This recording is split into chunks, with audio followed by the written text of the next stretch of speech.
जो development commission बना था वाल्मीकि के नाम पे कर्नाटक में, और उसमें 188 करोड़ रुपए बैंक से ऐसे ही उठा लिए गए। ऐसी धोखाधड़ी आजाद देश के इतिहास में कभी नहीं हुई। जीमे नागरवाला केस में भी नहीं हुआ, वो कुछ लाख रुपए लेके गया था। बैंकों से पैसा उठा लिया गया 188 करोड़ रुपए, और वो उजागर कैसे हुआ? वो जो अकाउंट्स ऑफिसर जो था, जिसके हाथ से ये काम कराया गया था, और उसको लगा कि मैंने बहुत गंभीर अपराध कर लिया है, तो उसने सुसाइड कर लिया, आत्महत्या कर ली, और उसने 6 पेज का नोट लिख के गया। उसका मंत्री उसमें जेल में है, और उसमें बैंक वाले जेल में है। अब सीबीआई इंक्वायरी कर रही है। लेकिन मेरा ये मानना है कि चूंकि ये पैसा, उसमें 19,000 करोड़ का तो शराब ली गई, जो डॉक्यूमेंट्स हैं, मैं अथेंटिकेट करूंगा सभापति जी। और मैं जो उन गाड़ियों के नाम भी याद नहीं आते, मैं तो गांव का आदमी हूँ। लंबोर्गिनी क्या बोलते हैं, 5-5 करोड़ की गाड़ियां, लंबोर्गिनी या ऐसा कुछ बोलते होंगे, हम तो लंबोर्गिनी कहेंगे। तो 5-5 करोड़ की गाड़ियां उस पैसे से खरीदी गई, और 15 किलो सोना खरीदा गया सभापति जी। उसमें 10 किलो सोना परसों ईडी ने सीज किया है। तो जब ये हम एसटी के लिए फंड इकट्ठा करते हैं, और खरगे जी जो दलित नेता हैं, मैं तो उनको सबका नेता मानता हूं, कर्नाटक में उनके बड़ा योगदान है। परसों आप हमारे निर्मला जी के लिए कह रहे थे कि माता जी, तो माता जी कहा तो छोटी उम्र में, फिर भी हमारे कर्नाटक में कहते हैं छोटी बहन को भी अक्का, बड़ी बहन कहते हैं, तो कोई बुराई नहीं है। लेकिन उन्होंने जो अपनी माता के लिए कहा कि मैं उनकी वजह से हूं, तो मैं उनको, खरगे जी को याद दिलाना चाहता हूं कि माता जी तो आई है 99 में पॉलिटिक्स में, और उसके पहले तक वो 5-6 बार कैबिनेट मिनिस्टर बन चुके थे, 6-7 बार एमएलए बन चुके थे। तो वो ये ठीक है, उनकी इच्छा है, वो किसी को भी स्टे दे, मुझे उसमें कोई आपत्ति नहीं है। लेकिन सवाल ये उठता है कि जब ये यहाँ पर रोज ज्ञान बांटते हैं, रोज बातें करते हैं, हर बार आए रोज मोदी जी पर आरोप लगाते हैं, तो क्या उनका ये कर्तव्य नहीं बनता है कि अपनी राज्य में सही स्थिति पैदा करें? और जब ये मोरल हाई ग्राउंड्स में लेते हैं, तो क्या उनके मुख्यमंत्री को इस्तीफा नहीं देना चाहिए? मेरा एक सीधा आरोप है सभापति जी कि ये पैसा अगर एक निष्पक्ष जांच एजेंसी बिना किसी अवरोध के अगर काम करेगी, तो ये पैसा दिल्ली के चुनाव में खर्च में आया हुआ पैसा है, साबित हो जाएगा। मैं जिम्मेदारी से कहता हूँ। एक second, The word is deleted. मैं इस पर कायम हूँ। अगर मैं ये बात मेरी असत्य होती है, तो मैं राज्यसभा से इस्तीफा दे दूंगा।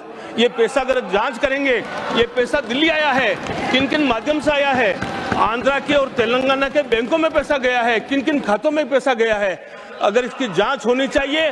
और उस जांच के लिए मेरा स्पष्ट मानना है कि हमारे वहां के मुख्यमंत्री इस्तीफा दें और फिर जांच कराएं और जांच एजेंसी के साथ में सहयोग करें।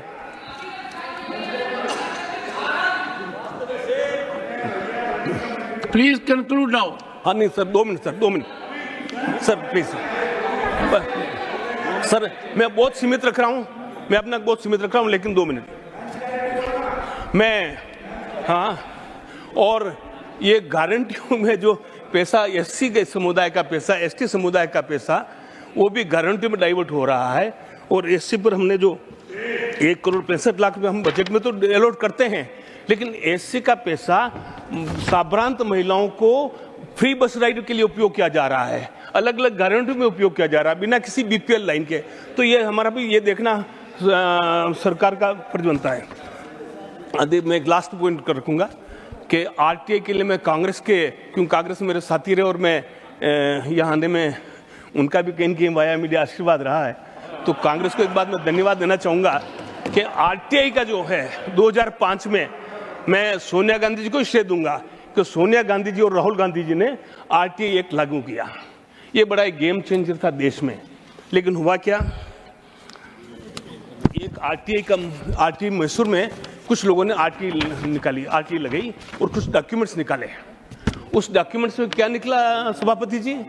उस डॉक्यूमेंट में ये निकला कि वो किसी 1-1.5 एकड़ जमीन किसी दलित की थी, जमीन का मालिक मर चुका था, और जमीन का मालिक जब मर चुका तो उसके भाई के बच्चों ने वो मुख्यमंत्री के साले के नाम पे वो जमीन बेची और उसके बाद में वो जमीन भाई ने मुख्यमंत्री की पत्नी को गिफ्ट कर दी और उसके बाद में वो डोनेटिव होकर के उसके कंपनसेशन में मैसूर शहर के बीच में 14 प्लॉट, बड़े बड़े प्लॉट जो है, जो करोड़ों की संपत्ति है। और जब ये विवाद खड़ा हुआ, ये आरटीआई बैठिए मेरे पास डॉक्यूमेंट नहीं। ऑनरेबल मेंबर नहीं, बट नीरज जी आप उनको बोलने दीजिए ना, आप क्यों डिस्टर्ब करते हो? डॉक्यूमेंट में और हो क्या रहा है अध्यक्ष जी, आरटीआई वालों को वन सेकंड, एक सेकंड बैठिए, लहर सिंह जी बैठिए।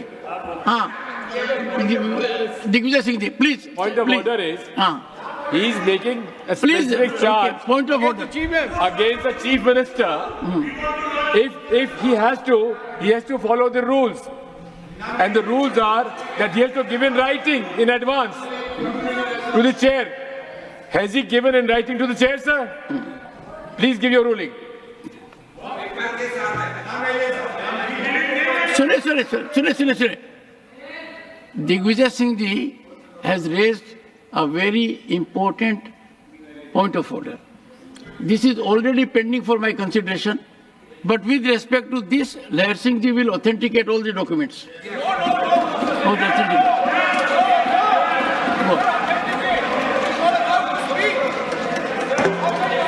सर, मेरी एक भी बात असत्य हो तो मैं सदन में नहीं आऊंगा कभी। अगर मेरी एक भी बात असत्य हो, सभापति जी, मैं कहना चाह रहा हूं कि और उन मुख्यमंत्री ने क्या कहा, उन्होंने ये कहा कि मुझे अगर ये साइट नहीं देते हो तो मुझे इसके एवज में 64 करोड़ रुपए दिया जाए कंपनसेशन। एक मुख्यमंत्री अपनी ही सरकार से 64 करोड़ का मुआवजा मांग रहा है, अनसीन है। इंदिरा गांधी जी ने पूरे अपना आनंद भवन दान कर दिया और एक ये मुख्यमंत्री है जो ये अपने कंपनसेशन मांग रहे हैं। और सभापति जी और conclude, your time is over. Conclude कराऊं। और राहुल गांधी जी और सोनिया गांधी जी लाए आरटीआई के एक्ट को, और आरटीआई का जो कंसेप्ट था, आरटीआई का जो उनका मनमानस था, उसकी हत्या कर दी गई है और आरटीआई एक्टिविस्ट को अरेस्ट किया गया है मैसूर में। उनके नाम लेता हूं, गंगराजू और स्नेहमणि कृष्णा, इनको अरेस्ट करके जेल में डाला गया है। और वहां पर जो उस एजेंसियां जांच कर रही है, उन एजेंसी के खिलाफ जो एजेंसियां जांच कर रही है उनके खिलाफ श्री इमरान प्रतापगढ़ी। धन्यवाद सभापति महोदय।